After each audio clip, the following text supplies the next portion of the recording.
Bonjour, bienvenue sur cette nouvelle vidéo sur identité crochet.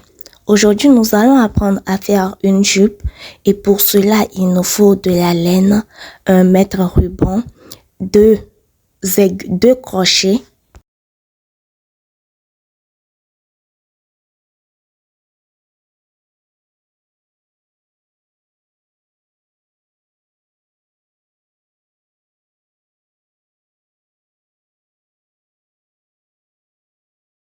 de 2,5 mm et une autre de 3,5. Mon travail nous allons commencer en faisant une chaînette de départ.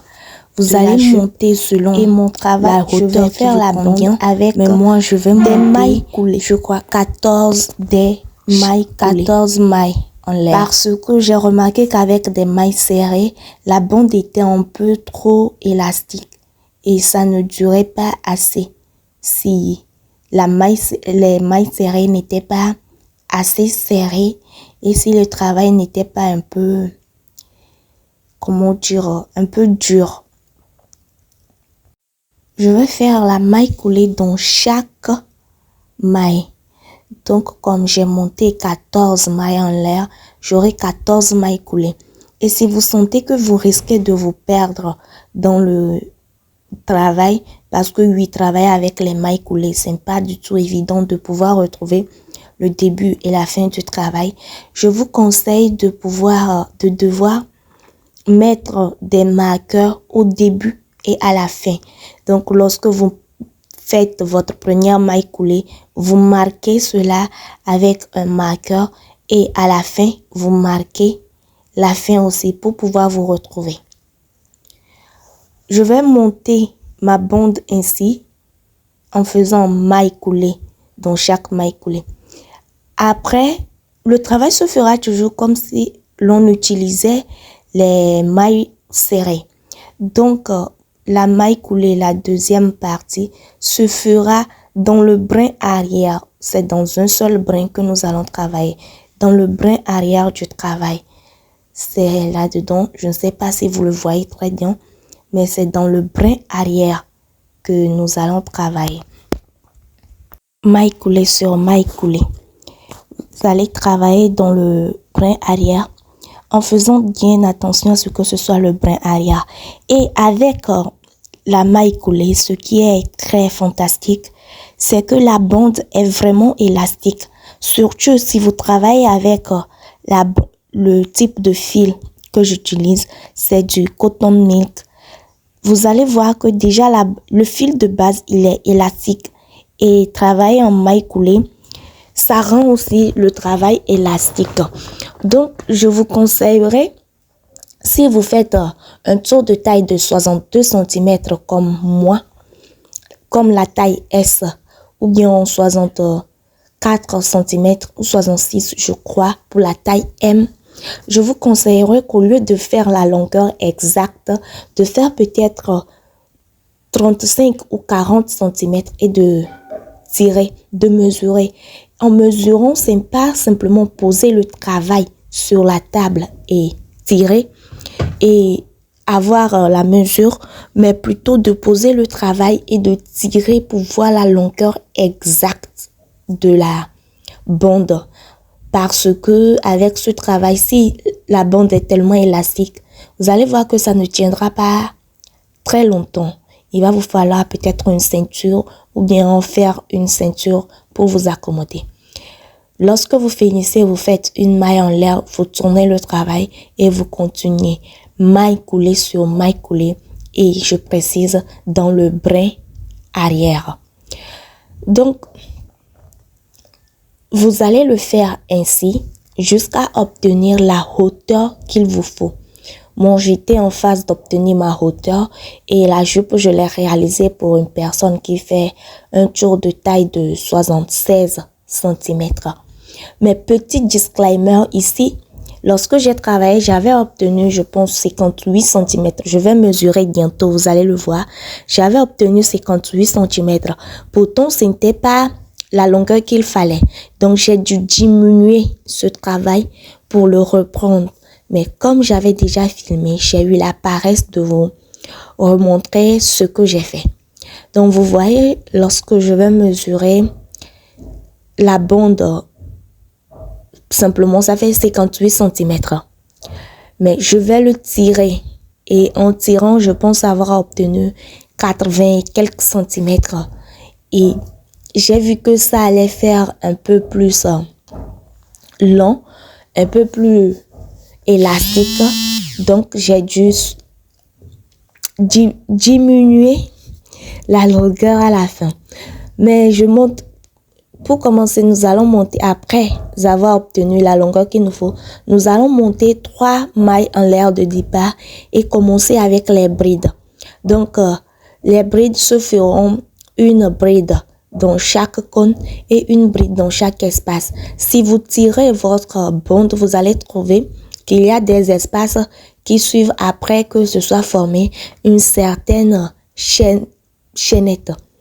Je ne sais pas si vous me comprenez. Donc, vous allez piquer une bride sur le cône et une bride dans l'espace. Une bride sur le cône et une bride dans l'espace.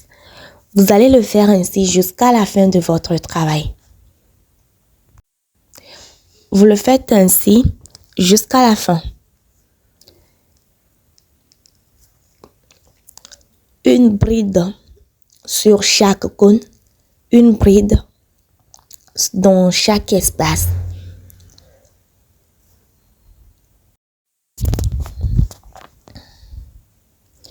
Cette fois, je vais travailler. Pour travailler, je ne vais pas fermer ma bande comme beaucoup ont l'habitude de le faire parce que j'aimerais qu'elle se porte avec une ceinture. Mais bon, je dis ceinture, une fermeture, voilà. Je vais placer une fermeture à la fin. Donc, c'est pour éviter le fait que l'on puisse tirer à chaque fois que la jupe veut monter, lorsqu'on veut porter la jupe. Pour ce faire, nous allons travailler avec des brides et pour le retour, nous allons faire des demi-brides.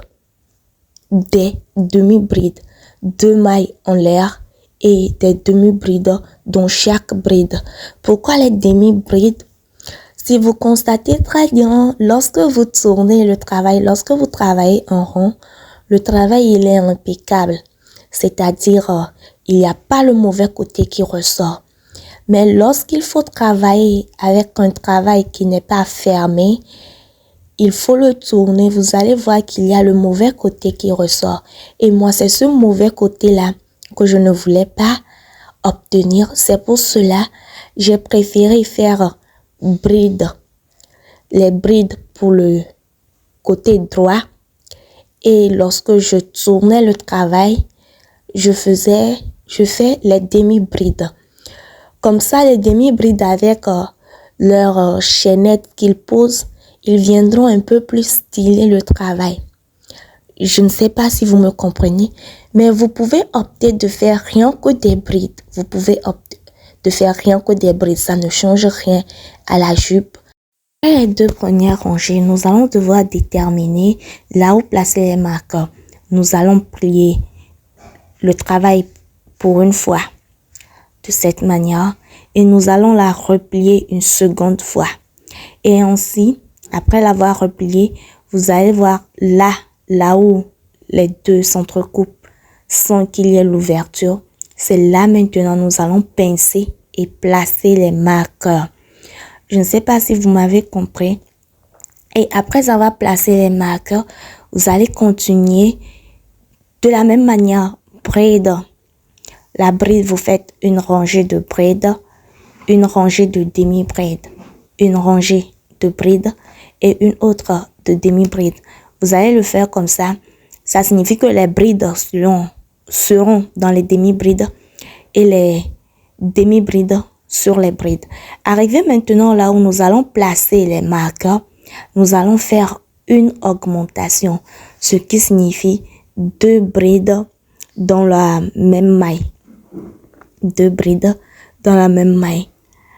Après l'augmentation, il va falloir marquer le travail et ça sera la première bride qui serait marquée, la première des deux brides dans la même maille qui serait marquée. Et nous allons recontinuer comme si de rien n'était. Bride sur bride et demi-bride sur demi-bride et arriver là où le marqueur est placé, nous allons refaire une autre augmentation. 2 brides dans le même espace. Et là aussi, c'est la première bride qui va être marquée.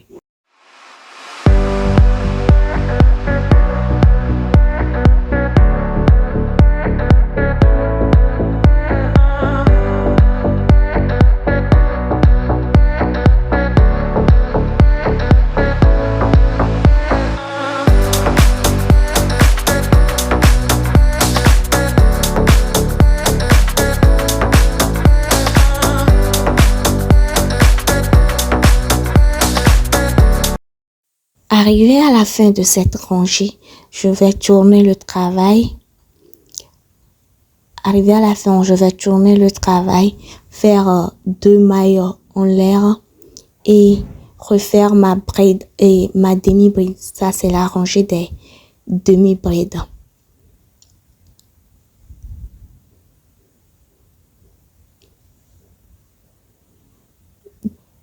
2 mailles en l'air. Je tourne le travail et demi-bride sur les brides. Bon, c'est exactement comme ça que le travail sera fait. Après la rangée des brides, on tourne le travail, on fait la rangée des demi-brides. Nous allons continuer ainsi jusqu'à ce que j'ai la hauteur voulue pour pouvoir placer la fermeture et ensuite fermer le travail. On n'oublie pas de placer les marqueurs et qu'arrivé au marqueur, il va falloir placer 2 mailles deux demi-brides si c'est la rangée des demi-brides et 2 brides si c'est la rangée des brides. Je vous l'avais dit que ce travail, j'ai fini par le diminuer parce qu'il était un peu plus large que la personne qui allait la porter. Donc, en le faisant, n'oubliez pas d'avoir la mesure exacte. Et ce n'est pas obligatoirement qu'il va falloir obtenir le tour de taille, le tour de hanche. Parce que pour 88, la taille S, la forme S, si je ne me trompe pas, elle fait 88 cm de tour de taille. Et si vous voulez faire le travail, peut-être devriez-vous vous arrêter à 40 cm. Je dis 40 cm, oui, 40 cm pour une partie, ce qui revient à 80 cm pour les deux. Donc, ça fera, vu que le travail est élastique, ce serait très agréable. Mais vous pouvez aussi diminuer si vous voulez que la jupe soit complètement serrée. Et vous pouvez aussi augmenter si vous voulez que la jupe soit complètement large sur vous. C'est à vous de voir. Le travail se fera selon vos désirs. Les mesures, si vous n'avez pas de mesures, les mesures exactes, vous me dites, je pourrais vous placer le tableau. Mais n'oubliez pas, je vais vous donner les instructions dans la description. Je vais tout noter dans la description si vous avez besoin de comprendre quoi que ce soit. Donc, on se retrouve au moment de marquer, de fermer mon travail.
Là, c'est la mesure. Je voulais mesurer pour savoir combien j'ai exactement. Je pense après 2 ou bien 3 augmentations. Et j'ai obtenu une longueur de, je ne sais plus trop. Elle n'était pas visiblement. Je pense que c'était une longueur de 40 ou 44 centimètres pour une seule partie. Et là, après les diminutions, je me suis arrêtée à 45 centimètres. Voilà, c'est là que je vais joindre le travail parce que j'ai eu la longueur suffisante pour la fermeture. C'est-à-dire, j'ai compté une rangée. Donc, ça fait une rangée de brides et de demi-brides équivalait à une rangée. Donc, j'ai eu à faire 7 rangées de brides et de demi-brides. C'est après cela que j'ai fermé mon travail et j'ai recontinué comme de rien n'était. Et là, après la fermeture, j'ai fait bride sur bride. Je n'ai pas continué avec des brides seulement. Je fais 2 rangées de brides, une rangée de demi-brides. Et oui, je tourne le travail avant de faire la demi-bride. Une rangée de 2 rangées de brides, une rangée de demi-bride. Et si vous voulez la mesure, c'est 21 cm. Avec près 21 cm que j'ai refermé mon travail. Mais je vous le rappelle, vous n'êtes pas obligé de placer une fermeture. Moi, je l'ai fait selon le goût. Vous pouvez simplement joindre votre bande depuis le départ et ainsi continuer le travail en circulaire. Vous pouvez adopter de faire brides et demi-brides ou simplement des brides ou même utiliser simplement des demi-brides pour faire le travail parce que les demi-brides sont un peu plus serrées, sont un peu plus fermées. Donc, je fais 2 rangées de demi-brides, de brides, une rangée de demi-brides après avoir fermé. Je ferme le travail, une rangée de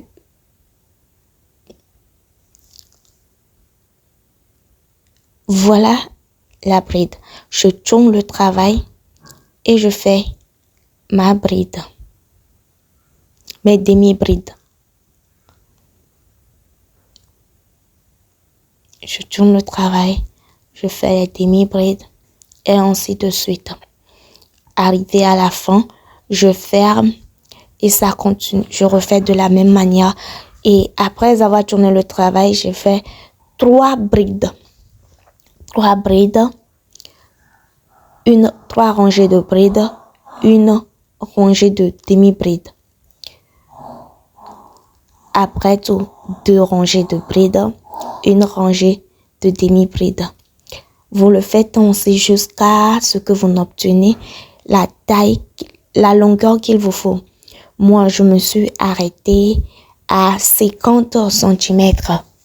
Vous pouvez le faire à 46 cm, mais ce serait un peu plus court. Ou vous pouvez même le faire à 50, 52, 54, selon la longueur que vous voulez. Je pense que là, nous sommes arrivés à la fin de cette première partie. Parce que oui, c'est la première partie. Il reste la deuxième partie où j'ai fait des fleurs. J'ai incrusté des fleurs sur la jupe. La deuxième partie, elle serait publiée dans peu de temps. Restez à l'écoute. Parce que cette jupe, je pense, c'est la meilleure. Ok, merci à vous de